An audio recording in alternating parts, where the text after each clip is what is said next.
So who saw this coming? Chael was going to be the guy to take over for Dana White if you asked a lot of people back in the day. It really wasn't hard to picture it either. Chael's a lot like Dana minus the DV.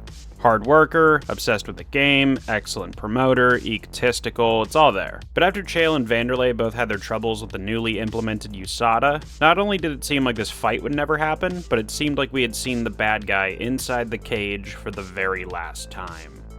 For those that don't know, Chael technically has no titles to his credit, in the same way GDR technically has a title to her credit. Chael beat Paulo Filho, the WEC middleweight champion, only with Paulo having missed weight, and therefore taking the title off the line. What a fucking ridiculous technicality. Chael also has 3 10-8 rounds his whole career, and they're all against prime middleweight champion Anderson Silva. Despite that, Chael got caught in a triangle with 2 minutes left in Fight 1, and he threw the dumbest spinning back fist in MMA history in Fight 2. Even CM Punk and Daniel Bryan made fun of it on SmackDown. And then there was the fight that, rather than closing Chael's championship window, violently slammed it shut. Dwight Jonathan Jones.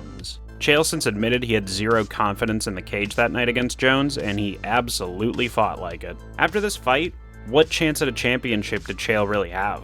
I mean, he could stick around, fight a couple guys, he actually subbed Shogun in this time period. But Mr. Sonnen was kinda lost in space as far as title contention, and pile on a 2-year suspension from USADA, and it seemed like that was all she wrote for the bad guy. Then, it happened. We got the big bombshell announcement from Chael's favorite on-again, off-again fling, Ariel Helwani. Okay, 5 fights to get a belt before he retires. He was pretty clear about that from the get-go. Bellator was where the legends went to finish out their careers, with a couple elite names on top. First up, Tito Ortiz. Well, not off to the best start. Memes aside, it sure looks like Tito tapped to me. The old tap softly so the ref doesn't see, but the fighter instinctually lets go trick. Doesn't really excuse the overall bad and rusty performance from Sonnen, but I mean, hey. This put him in a pretty tough spot though. Where does he really go from here? 6 months later, he gets a call from a media member asking him about his upcoming fight with Vanderlei Silva. So I guess New York is where he's going from here. Back against the wall, calling himself the worst fighter in Bellator for losing to Tito Ortiz. Chael put on a solid display of old man wrestling, bagged 3 straight rounds, got Vanderlei to throw a temper tantrum after the fight, and walked home with the paycheck and the win. His ultimate goal within the next fight or two was to call out Ryan Bader.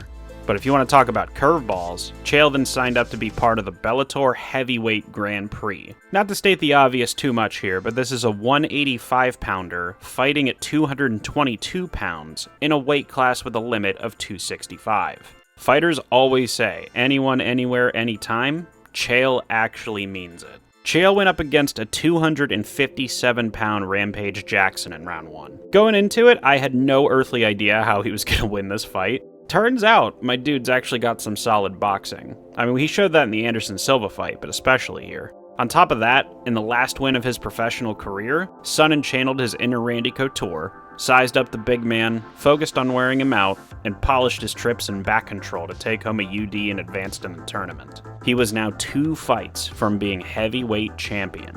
And up next, arguably the greatest heavyweight of all time, Fedor. I want to mention Chael deserves massive props for being the only man in history to fight John Jones, Anderson Silva twice, and Fedor Emelianenko. Knowing the result makes the point moot, but I'm going to mention it anyway. Emelianenko was fading. I mean, Chael's gas tank wasn't what it was either, but that's what happens when you're off EPO. But I was really curious what a round 2 would have looked like if Chael could have hung in there for another 14 seconds. It almost feels like a repeat of the Jones fight, albeit for drastically different reasons.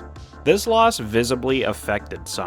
I don't want to read too far into it, but Chael looks absolutely crushed here. Like, way more than the Lyoto fight, where he took more damage and actually retired. He just looks, dare I say, defeated. Not all hope was lost, though. Chael is still a prime contender in the Bellator light heavyweight rankings. One big win over a contender put him next in line to face Ryan Bader for the light heavyweight title. Standing in his way, the Team Quest killer, Lyoto Machida. Well, this won't be easy. Nothing worth having ever is. And beating the guy who beat your all-time great teammates is no small task. To be honest, I'm shocked Chael made it out of round 1. That fight was finished after the first knee, even Chael admitted it after, only for him to answer for round 2, take another knee to the face, and have it be stopped an extra 22 seconds later. This wasn't quite the fruitful run Chael had hoped for. He retired in the cage immediately after the Lyoto fight. He knew it was time, we all did. But in a way, this run encapsulates Chael's fighting mindset more than any other. Not many guys are willing to change divisions by 20 pounds, let alone spontaneously shoot up another 20 pounds and take on Rampage and the GOAT. Even into his 40s, the guy was still in title contention until the day he retired, and to the best of my knowledge, never turned down a fight his entire career. Anyone, anywhere, anytime.